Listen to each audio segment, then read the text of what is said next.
Hey guys, and welcome to Film Artsy, and today there's something really interesting that just has been released that we definitely did not see coming at all, and it's causing a ton of speculation and questioning as to some of the ideas that were going on in the MCU way back in the early days, and some of the massive possibilities that were obviously thought about at its time way back when, but never actually panned out in the way that we thought.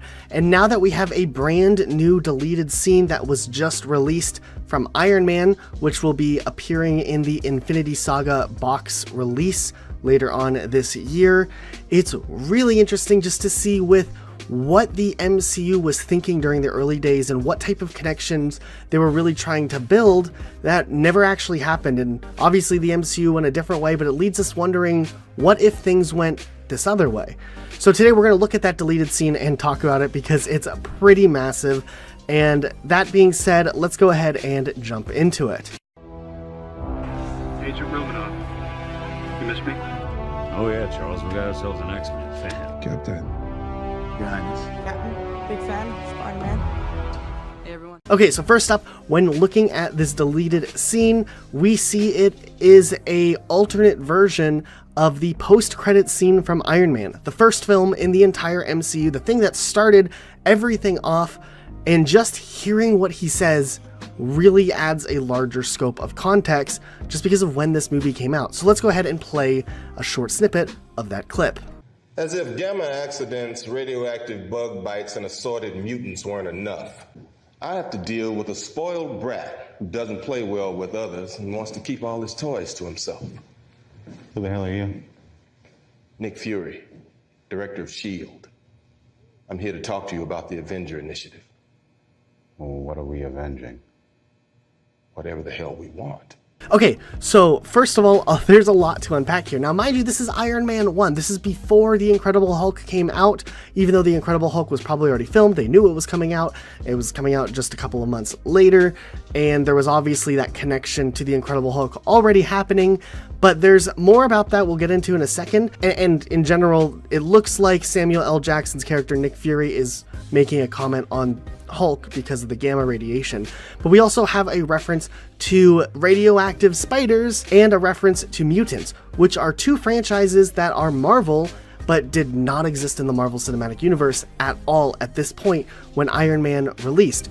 This was literally a direct reference to the X-Men franchise that had already been having movies come out for several years at that point, and the Spider-Man franchise, the Sam Raimi Spider-Man franchise, originally released under Sony with Tobey Maguire, which had 3 films at this point, with the third one just coming out about a year before, and there was already plans for a 4th, 5th, and 6th movie with Tobey Maguire to eventually come out. So obviously they filmed this scene as an option for one of the post-credit sequences that they could use for the film if they chose to go down that path. Now, the main issue with that, obviously, is we know about all the licensing issues back when Marvel was its own thing. It was not associated with Disney, hadn't purchased them yet. So what ended up happening, it looks like, is perhaps they filmed this scene and then they went into a legal consultation sometime later before the film was released to talk about the possibilities or the logistics as to whether or not they can include that scene in the first place. And while we don't know if there was any actual official talks as to whether or not they were going to try to tie these other characters into this version of a Marvel Cinematic Universe, it is really interesting that they went as far as scripting it out and actually shooting it. Now, the Spider-Man one is very interesting because we did eventually see a Spider-Man in the Marvel Cinematic Universe, but had this clip actually been canon, it would have suggested that a Spider-Man that got bit by a radioactive spider existed long before Tony Stark even was Iron Man. And obviously that's not the case, because as we know from Iron Man 2, the little kid in that turns out to be Spider-Man years later. So it kind of rules that theory out that Spider-Man had been around for that much time before Tony Stark discovered him.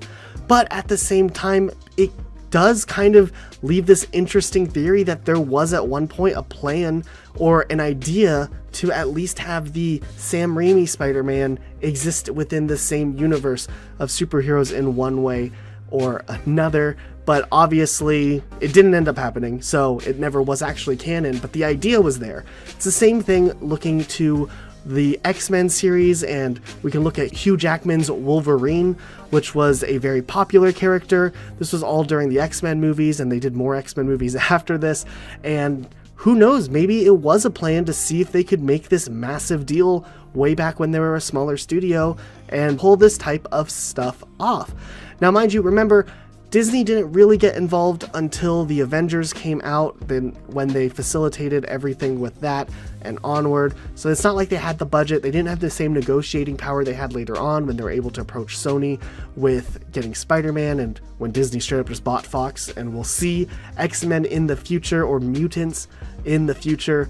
But it is really cool that they finally have showcased this scene for us to look at. Now, the big interesting thing that I feel like no one's talking about, while there's a lot of excitement about even a reference to the Tobey Maguire Spider-Man and to X-Men and all of that, when he makes the reference to gamma radiation with the Incredible Hulk, it brings up this idea that I've been wondering about in the Marvel Cinematic Universe for a long time, because technically this film is set at least around the same time as the Incredible Hulk, if not it's before it.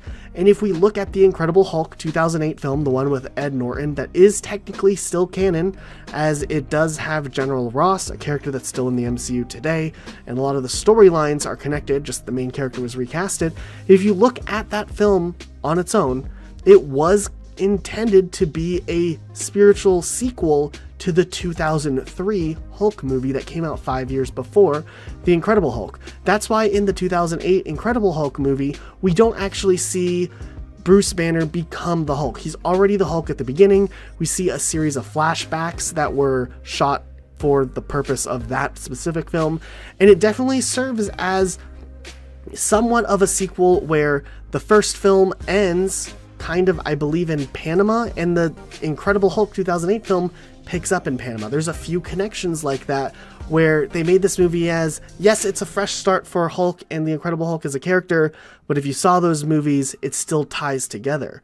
But with this extra reference coming in as something that they had talked about and they discussed, and they even went as far as filming a small reference to Hulk in 2008 with Iron Man, it really makes us wonder where that 2003 Hulk movie kind of stands. Because part of me feels like technically the canon could be argued that it starts there, because that is the beginning of the Hulk's journey, as it ties into the Incredible Hulk, and then the Avengers ties into the Incredible Hulk also with the new Mark Ruffalo Bruce Banner. So that's a really interesting point, that it's just that one little reference of the gamma radiation, which is literally a scene that's only slightly shown in a flashback in Incredible Hulk, but it's so heavily referenced in the 2003 movie that maybe that was some sort of actual reference to that film, which was an okay, successful film back then.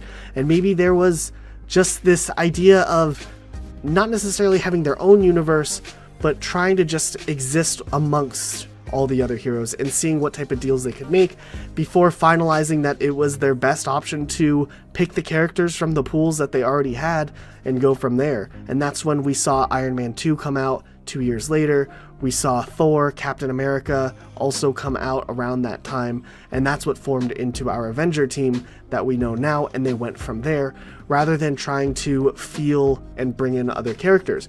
Remember when Avengers came out, this was 2012, and there was actually a lot of talk back then as to where Spider-Man was, even with the whole deal issue, because Tobey Maguire was still the Spider-Man at the time, and of course, a couple months after Avengers came out, Amazing Spider-Man came out with Andrew Garfield, but there was a ton of memes and jokes and discussions about whether or not Tobey Maguire would be featured in the Avengers movie, or if down the road Andrew Garfield would come into the Avengers. Obviously neither of those happened, and we got a brand new Spider-Man with Tom Holland. But it's very interesting to see that there was just this kind of nod to Sam Raimi's and Tobey Maguire's Spider-Man all the way back then when things were so different, and just seeing how things have gone. There's been a lot of talk about Tobey Maguire recently, and that's interesting, whether it's coming from the MCU or Sony, who knows? Maybe this is just kind of a nostalgic trip that's getting people wondering about the future, wondering if we're going to see a Spider-Verse live-action film from Sony one day. But either way, this deleted scene was really cool. It sounds like there's going to be more deleted scenes revealed from the vault later on, but this one was definitely the most exciting just because it tells us a little bit more about maybe where Marvel's head was at way when they were just the little guys, before they blew up and had the major success that was the Avengers. But let us know what you guys think. How do you think the universe would have worked out if somehow Marvel pulled together deals that had the first Avengers lineup include Tobey Maguire as Spider-Man and Hugh Jackman as a Wolverine? Would you have thought that would have made for a better MCU or a worse MCU? Let us know what you think in the comments down below. Be sure to subscribe and notifications on, and we'll see you all next time with a brand new video. Bye guys. I'm about to. Hi, everybody. Hey, everybody. How you doing?